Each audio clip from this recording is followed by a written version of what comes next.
राधा स्वामी जी। आज के सत्संग की वाणी स्वामी जी महाराज जी की है। सत्संग के वचन, फल पाया भुक्ति 84, काल जहम बहुत 83। जब उम्र का अंत हुआ, जब उम्र खत्म हो गई, तब मौत आ गई। धर्मराज के आगे पेश हुए, हिसाब सामने रखा गया। सारी उम्र में ना कभी बंदगी की, ना कभी रब का इश्क पैदा हुआ और ना ही रूह खंडों ब्रह्मंडों पर चढ़ी। आंखों, कानों और जवान के द्वारा खोटे कर्मों में फंसी रही। पाप किए, नरकों में चली गई। जब नरकों से बाहर निकली तो फिर से 84 के चक्कर में पड़ गई। मनुष्य जन्म में आना मुश्किल हो गया। इससे तो ना आती तो अच्छी थी। इससे तो बेहतर था कि मनुष्य जन्म ही नहीं मिलता। इसमें शक नहीं कि 84 का वजूद है, मगर पापियों के लिए। जिन महजबों का विश्वास है या उनके अवतार कहते हैं कि 84 नहीं है, अगर हम उनकी हिदायत के मुताबिक किसी महात्मा से राह लेकर कमाई करते हुए अंदर पर्दा खोलकर मालिक से विसाल कर लें तो कोई 84 नहीं। जिस तरह जिसे चोरी ठगी नहीं करनी, वह कह सकता है कि कोई पुलिस नहीं। जैसे कुरान शरीफ का कथन है कि खुदा शाहरग के नज़दीक है, वाकई ठीक है। हजरत मोहम्मद साहब कहते हैं कि मैंने चांद के 2 टुकड़े कर दिए, बेशक ठीक है। जो अंदर जाएगा वह चांद के 2 टुकड़े भी करेगा और शाहरग के रास्ते रब से भी मिलेगा। शाहरग कहो या सुषमना नाड़ी कहो, जे बाल के 10वें हिस्से से भी बारीक है। जो हमारी रूह को समेटकर सुषमना के रास्ते आसमानी मंजिलों पर चढ़ाई शुरू कर दे, उसके लिए कोई 84 नहीं। क्योंकि उसको जब वो रूहानी मंजिलों पर चढ़ेगा तो उसका 84 से कोई वास्ता, कोई लेना देना नहीं, क्योंकि उसका मरण, जन्म मरण सब खत्म हो गया। मगर जो पीर पैगंबर कह गए वह काम ना किया तो 84 में जाना जरूरी है। सो जब तक ये रूहानी मंजिलें तय ना करे, 84 में जाना ही पड़ता है। ये मौलाना रूम, शम्स तबरेज और अन्य जितने कामिल फकीर हुए हैं सब मानते हैं। हजरत मोहम्मद साहिब ने भी 84 को मानते हुए कहा है कि मैं अनेक माता और अनेक पिता की पुश्त से पैदा होता रहा हूँ। मौलाना रूम ने कहा कि मैं कई बार सब्जी की शक्ल में उगा और कई बार पेड़ों में फल बनकर लगा। इसी तरह शम्स तबरेज 84 साहिब ने भी 84 को माना है। जिसको शक है वह मुझसे बख्त ले। मैं कामिल फकीरों के कलाम से दिखा दूंगा या फिर प्रत्यक्ष को प्रमाण की जरूरत नहीं, अंदर चलकर देख लो। 84 लाख जोनियों का बंटवारा इस प्रकार है। कई लाख प्रकार के वृक्ष हैं, पौधे हैं। इसी तरह कई लाख प्रकार के कीड़े पतंगे हैं, कई लाख प्रकार के पक्षी हैं, कई लाख प्रकार के पानी के जीव हैं और कई लाख प्रकार के भूत प्रेत, यक्ष, किन्नर, गंधर्व, पशु, इंसान वगैरह। इंसान की पदवी से नीचे गिरने पर बेशुमार तकलीफें उठानी पड़ती हैं। जो रूह मनुष्य जन्म से गिरे, यानी इंसानी इखलाक यानी आचरण को छोड़ दे, वह 84 में जाती है और इसको भोगने के लिए अनंत काल चाहिए। कब जाकर ये चक्कर खत्म हो और इसको फिर से मनुष्य जन्म मिले, कोई नहीं जानता। मनुष्य जन्म ही 84 से निकलने का दरवाजा है। इसलिए इंसान को अशरफुल मखलूकात कहा गया है। सो इसी जन्म में मालिक से मिलने का मौका है। इसके बाद मौका कब मिले कोई पता नहीं। फिर क्या कहते हैं, आस तरास माही अति फंसी, देख देख तिस माया हंसी। अब जब ये 84 के चक्कर में फंस गई तो माया हंसती है। वह नहीं चाहती कि ये ऊपर सतलोक में जाए। बल्कि अपने जाल में फंसाना चाहती है। दो ताकतें हैं, एक काल की है और दूसरी दयाल की है।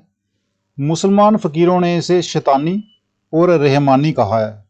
सो जो काल शक्ति है वह जीव को इसी तरह और इसी जगह फंसाए रखना चाहती है, और जो दयाल शक्ति है वह ऊपर ले जाना चाहती है।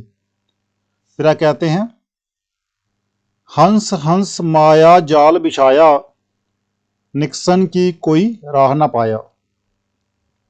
शैतान की ताकत ने इंसान को फंसाने के लिए बेशुमार जाल बिछाए हुए हैं।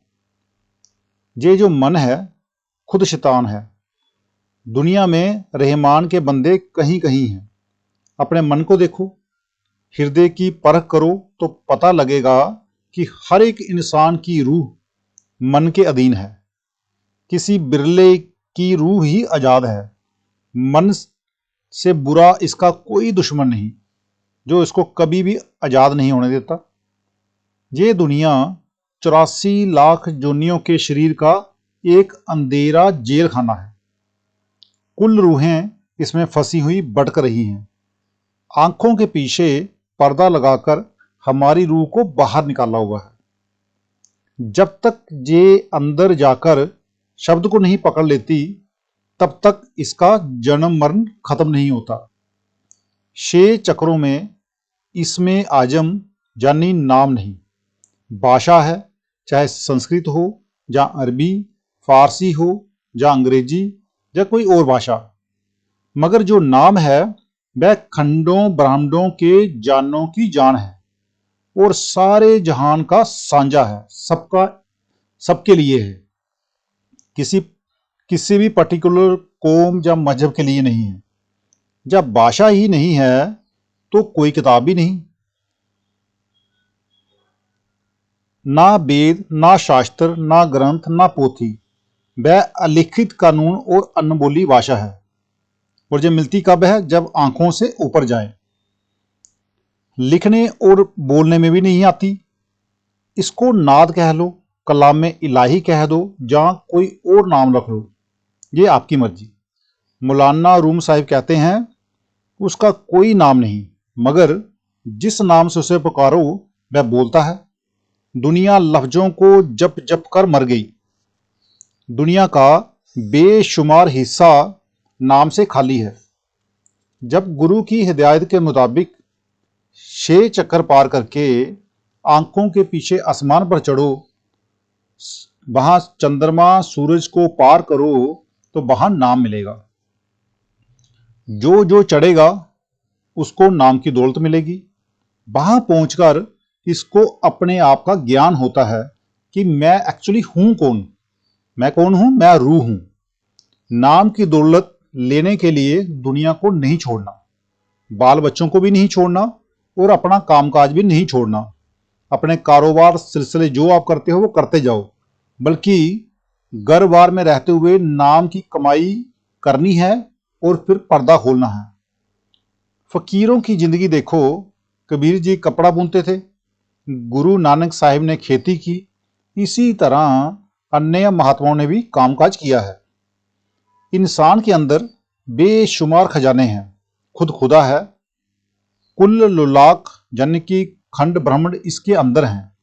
जब तक पर्दा खोलकर अंदर नहीं जाता, ये अंधा आया और अंधा चला गया। सो कहते हैं इसने दुनिया की होली खेली है और जिस मकसद के लिए आया था वह पूरा ना किया। जिक्र है मौलाना रूम साहिब के पास एक मुसलमान बहस मुबाहिसा करने के लिए आया, तो आपने फरमाया, अगर तू आधी रात को सूरज देखता है तो मेरे साथ बात कर, नहीं तो मेरे साथ बात करने की कोई जरूरत नहीं। उसने हैरान होकर पूछा, हजरत, आधी रात को सूरज किसको नजर आता है? फिर आपने फरमाया, आधी रात को सूरज केवल पाक रूहों को ही नजर आता है और उसके प्रकाश से दिन और रात में फर्क नहीं रहता। ना सिर्फ सूरज ही बल्कि करोड़ों खंड ब्रह्मांड इसके अंदर हैं। मौलाना रूम साहिब फिर फरमाते हैं, इसके अंदर बेशुमार दरिया, पहाड़ और जंगल हैं, जिनके केवल ख्याल से ही रूह कांप उठती है, मगर इसको इसकी कोई खबर नहीं। अंदर के देशों के मुकाबले में हम जिस दुनिया में रह रहे हैं, ये दुनिया तो बहुत तुच्छ है, बहुत मामूली है। जिसके साथ रूह प्यार किए बैठी है, ये दुनिया तुच्छ दुनिया है। मौलाना रूम साहब कहते हैं, ये दुनिया उस मैदान में इस तरह है जिस तरह समुद्र में एक बाल। अब जिज्ञासु यानी कि प्रश्नकर्ता अब तक हैरानी के आलम में चुप बैठा था। ऊपर के देशों की महिमा सुनकर उससे रहा ना गया। मन में उन देशों को देखने की जबरदस्त ख्वाहिश पैदा हुई। आखिर उन देशों में जाने का रास्ता है पूछ ही लिया तो आपने फरमाया, इंसान के अंदर बेशुमार खंड ब्राह्मण हैं। हर एक मंजिल से आसमान पर जाने के लिए सीढ़ियां हैं। सीढ़ी दर सीढ़ी चढ़ते चलो। इसको फकीरों के राज की खबर हो तो इस शरीर से निकलकर ऊपर आए और उस बांग को सुने जो आसमान से आ रही है। मौलाना रूम साहब कहते हैं, आसमान से एक अजब आवाज आ रही है जिसको कलमा भी कहते हैं। ला इलाहा इल्ला अल्लाह कलमा नहीं, वाहे गुरु कलमा नहीं, ना ही कोई और लफ्ज कलमा है। जो असली कलमा है वह हर एक के अंदर खुद ब खुद हो रहा है, मगर कोई कोई फकीर ही उसको सुनता है। मौलाना रूम साहब फिर कहते हैं, क्या ही अच्छा हो कि तू रात को जागे, शरीर रूपी कब्र से ऊपर आए और आसमान की तरफ देखे। वहां अकली और अमली एकता है। जब तू वहां पहुंच जाएगा तो ना वहां कोई रिश्तेदार है, ना दोस्त, ना तू हिंदू है, ना तू मुसलमान। वहां रूह है जहां बांगे आसमानी। फिर ना इसको तोप मार सकती है, ना किसी और चीज का डर है, ना दुख है ना सुख। उस बाग में खास किस्म की कशिश है जो रूह को खींचे चली जा रही है। किसी फकीर ने कहा है, रूह को पर लग जाते हैं और उस मालिक की तरफ उड़ती उड़ती चली जाती है। तो आज का सत्संग इतना ही।